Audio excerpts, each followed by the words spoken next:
right, well, we are here in London on a double-decker bus. It's very fitting that we are celebrating the final chapter here where it all began.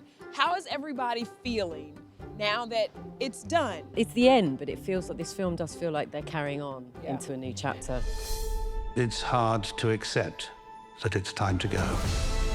For me, it's hearing that theme music and then seeing the shot always of the estate that does it for me. Is that what kind of does it for you and sits with you as well? Absolutely. Yeah, every time you hear it, it takes you back. And it was helpful for you, wasn't it, in that last in that last montage, they played some pieces of the beautiful theme music to help me kind of, get into the mood of how it will look. I didn't. The truth is, I didn't. It took a few takes because I kept, welling up and crying way too much than Mary would. She's very stoic. Exactly. So we had to keep retouching my makeup and going again, but we got there in the end. It's an emotional goodbye as the third and final film in the Downton Abbey saga hits theaters today, 15 years after the series premiered and created a nearly $300 million franchise. But would you believe this cast never knew how big of a hit the show was until George Clooney stopped by for a visit? Oh, heck. I think the moment it hit America, I think that's when we really started to feel the effect of it. And being in New York and promoting it at that time with PBS just felt like another world. Yeah, Laura Linney introducing, and then here you go. Absolutely, and then George Clooney coming on and doing a charity special with us. Things like that. It kind of blew up. And we would never have imagined it would have gone as kind of global as it did. Yeah, and being invited to the British ambassador's residence in Washington and then being whisked away from there in some black shiny cars to the White House for a private visit at 10 o'clock at night because of Michelle Obama's favourite programme. Yes. I mean, this is not normal, is it? Really. That was startling. Unfortunately, the Obamas had gone to bed. Lightweights. But they'd left some biscuits out for us. And we got to see everything, didn't we? Families like ours must keep moving to survive. Film, of course, wraps up a 15-year journey that you all have been on together. I mean, that just thinking about that blows your mind. But what's a behind-the-scenes memory, or maybe something in between takes that you did, or maybe a goof that even made it into the film that now that you can kind of reveal and talk about? Filming at Highclere Castle, people were more dressed up. It was a quieter energy there, where some people were on their telephones the whole time, of which I totally disapprove, but others were sort of playing bananagrams or doing crosswords, and it was a quieter, gentler energy. It was much more rambunctious downstairs, where hooligans were being noisy and naughty. Rob James Collier. I'm not naming any names. Yeah. But don't forget that I got to experience that too. You did as well, and I remember that transition from Jim, basically headmaster downstairs when they're filming, and his big booming voice going, "Come on, settle down," and then upstairs it's just very much like, "Oh, we're going to go for a take. Right, we're ready." And then it's like, "Where is Rob?" Swinging off the rafters. Yeah. One of my favourite memories is the moment that Maggie and Shirley MacLaine greeted one another. That was really special. Magic. Those two mavericks. And I don't want to cast a pall over all the happiness. How could you ever do that? If you visit my loo at home, the picture of Maggie, Jim Carter and Shirley is there in prominent position. Amazing. When Maggie met Shirley. Yeah, it's there in the loo. Is there a photo somewhere of her sitting on Maggie's lap? Oh, my Shirley goodness. sat on Maggie's lap. That's an exclusive for you, Michelle. What is your favorite scene from the entire franchise?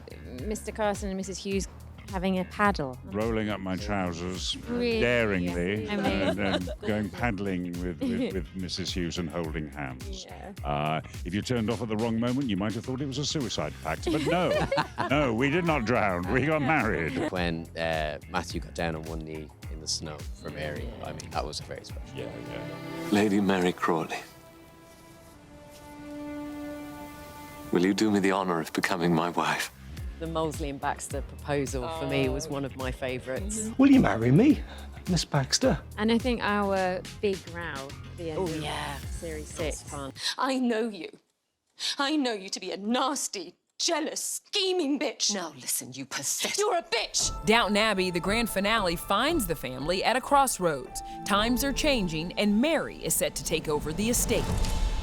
He will be a sensation. Sometimes we felt like we had to pick a side between Lady Edith and Lady Mary. And I think in this film, there was really this like bonding, blending, where you see both of these women, we've grown up. It's great to see them soften a bit to each other. I mean, still have that kind of, I don't know, they're still fighting Sparring. with each other at times. But it's great, yeah. You see her step up for her sister and use her power a bit. Yeah. We've loved that dynamic over the years. It's We've fun had a to lot watch. of fun. It's Fun been to fun to play. watch. This film is so much about the baton being passed on, you know, from Robert to Mary, Mrs. Patmore to Daisy, Carson to Andy. And we've been sort of talking about moving on for quite a long time now. And this film, you actually see it happen. The problem is that there's a big scandal right in the middle of this. Lady Mary must go now. She's divorced. I got the decree in eyesight today. Though how they knew or why it's in the papers. Something else we learned during our double-decker bus tour of London, Alan Leech came all the way to the States to riff on Nicole Kidman's viral AMC ad. Because we need that.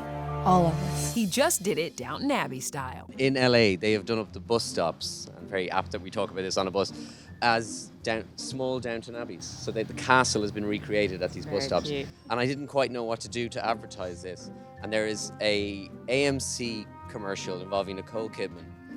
And it's become a bit of a trend, I think, especially on TikTok, where people lip sync to Nicole Kidman. So I did that all around the bus stop. We come to this place for magic. It's hilarious. You did it so well. It was so good. Yeah. I think it's going to be a hit. I hope so. Is it safe to say then this journey kind of changed your all's lives in a lot of ways?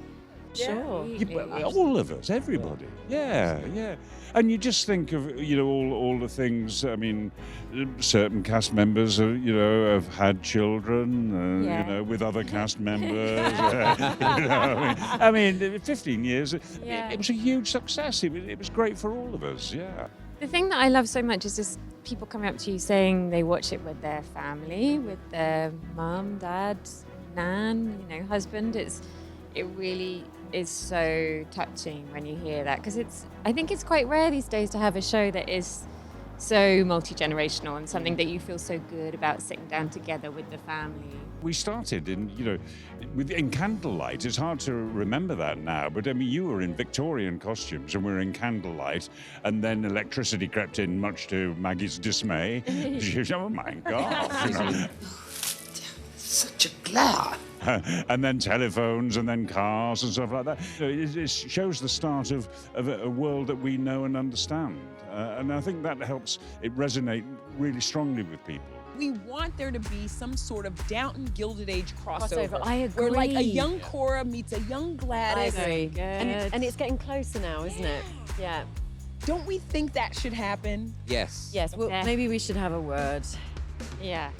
Do you know anyone who can speak? I was going to say, if you can drop a dime to Mr. Fellows, we would all appreciate that very, very much. Downton met the Gilded Age in Brownstone Abbey. Long live Downton Abbey. Amen to that.